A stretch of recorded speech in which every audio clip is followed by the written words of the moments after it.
हमारे हनुमान जी मिले, अंगद जी मिले, इन सबों ने इकट्ठा होकर कहा मुझे कहो अब तो हमको लड़ाई के लिए पार जाना है। अब हमारी लड़ाई जो है वो समुद्र के पार नहीं है, रामेश्वर की तरफ नहीं।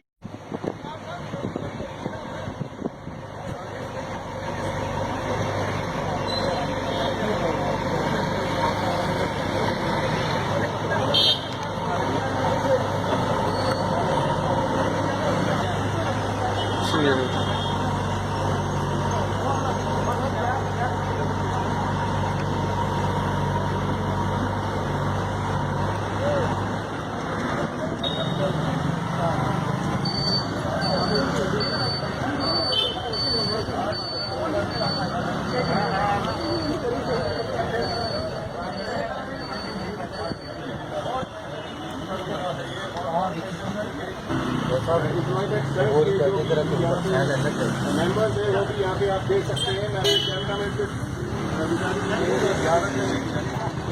सब दिखाए सारे आइए हम बात करते हैं। आपका बहुत बहुत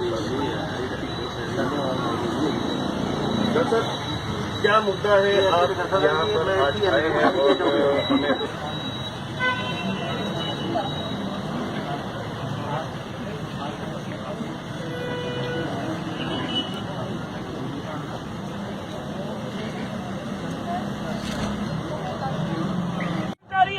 जिंदाबाद जिंदाबाद जिंदाबाद। सुशांत जी आगे बढ़ो, हम तुम्हारे साथ हैं। सुशांत जी संघर्ष करो, हम तुम्हारे साथ हैं। कर्मचारी एकता जिंदाबाद जिंदाबाद जिंदाबाद। एक कर्मचारियों का एक ही नारा, कर्मचारियों का एक ही नारा, जो पेंशन की बात करेगा वही देश में राज करेगा, जो पेंशन की बात करेगा वही देश में राज करेगा। कर्मचारी एकता जिंदाबाद जिंदाबाद जिंदाबाद। कर्मचारी एकता जिंदाबाद जिंदाबाद जिंदाबाद। एक देश दो विधान नहीं सहेगा हिंदुस्तान, एक देश दो विधान नहीं सहेगा हिंदुस्तान। कर्मचारी एकता जिंदाबाद जिंदाबाद जिंदाबाद।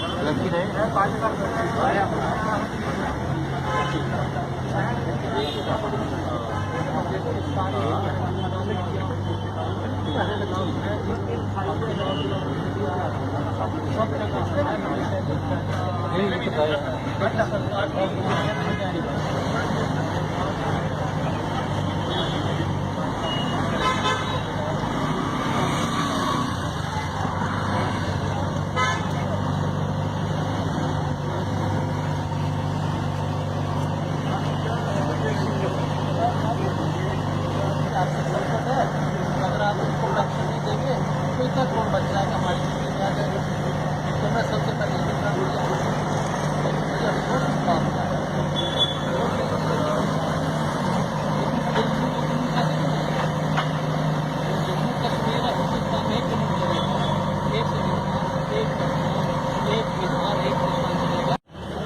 हमारे वीरेंद्र जी आए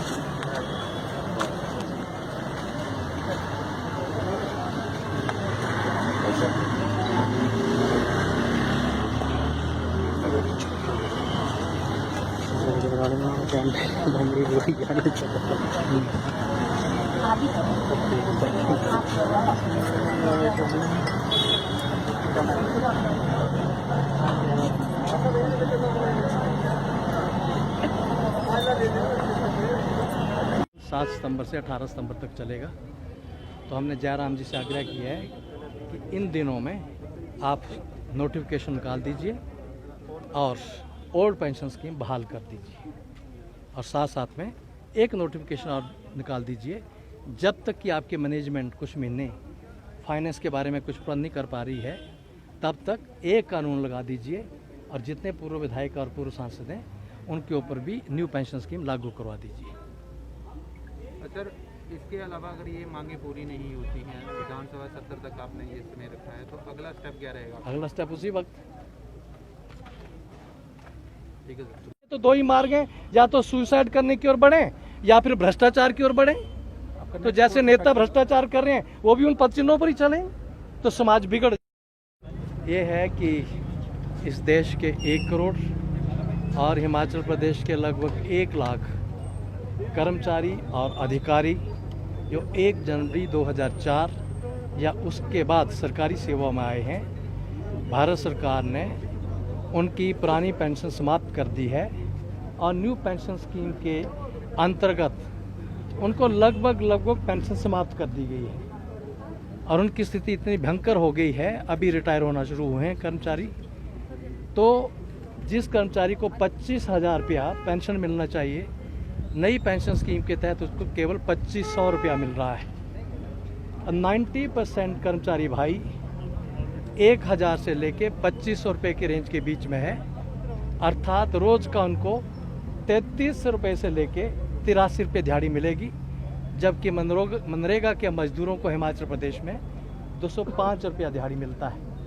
अर्थात ये पूरी जिंदगी, पूरी जवानी प्रदेश की सेवा में लगाएंगे, लेकिन उनको मनरेगा के मजदूरों से भी 1/6 के लगभग पेंशन मिलेगी। और व्यवहारिक तौर पर मैं देखता हूँ, क्योंकि मैं इन स्थितियों से गुजरता हूँ, हमारे कर्मचारी भाइयों ने जितना जिंदगी में वेतन लेते हैं वो सारा अपने बच्चों की पढ़ाई में लगा देते हैं। हाउस लोन लिए हैं, गाड़ियों के लोन लिए हैं। जब उनको 83 रुपया दिहाड़ी मिलेगी तो कैसे गुजारा घर का चलेगा, कैसे किस्तें जाएंगी।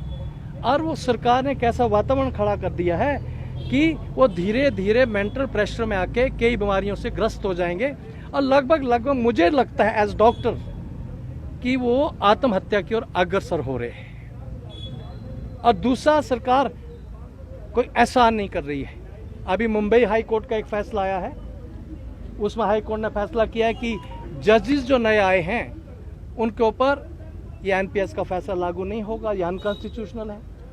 ऐसे अभी सुप्रीम कोर्ट ने पिछले दिनों में एक फैसला दिया है, केरल हाई कोर्ट के खिलाफ एक केस आया था केरल का, हालांकि वो एनपीएस से संबंधित नहीं है, लेकिन उन्होंने डायरेक्शन दिया है कि ये जो पेंशन मिलता है सरकारी कर्मचारी को, ये सरकार कोई एहसान नहीं करती है उसके ऊपर, कोई खैरात नहीं बांटती है, बल्कि पूरी जिंदगी जो अपनी जवानी लगाता है सेवा के अंदर, समाज के अंदर, देश की सेवा में लगाता है, जब शारीरिक तौर पर अक्षम हो जाता है तो ऐसे टाइम पर जो बाकी की जिंदगी 20, 25, 30 साल गुजारने हैं वो गरिमापूर्ण जीवन व्यतीत करे। ये शब्द लिखा है गरिमापूर्ण, और इसके लिए सामाजिक सुरक्षा दी गई है। ये